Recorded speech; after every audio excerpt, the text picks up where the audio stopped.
Հավատքի բանկի գրքույկը Չարլզ Սպերջեն, օր մայիսի 25։ Տերն իր բարության գանձը, այսինքն երկինքը կբացի քեզ համար։ Երկրորդ Օրինաց 28-րդ գլուխ 12-րդ խոսք։ Սա հատկապես ճիշտ է անձրևի համար։ Տերը այն կտա իր ժամանակին։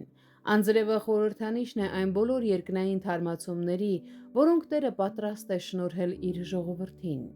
Երանի թե առատ անձրևը գար թարմացնելու Տիրոջ ժառանգությունը։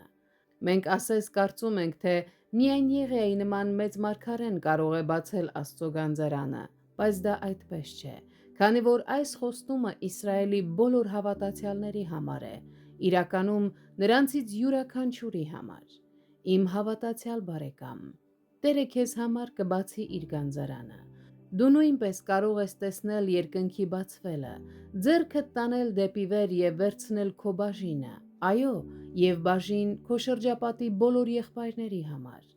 Խնդրեք այն, ինչ կամենում եք, և այն ձեզ չի մերժվի, եթե մնաք Քրիստոսի մեջ և նրա խոսքերն էլ մնան ձեր մեջ։ Դուք դեռ չգիտեք ձեր Տիրոջ բոլոր գանձերը, բայց նա դրանք կհայտնի ձեզ։ Դուք դեռ չեք ճաշակել նրա ուխտի հարստության լիությունը, բայց նա կուղղի ձեր սիրտը դեպի իր սերը և կհայտնի ձեզ Տեր Հիսուսին։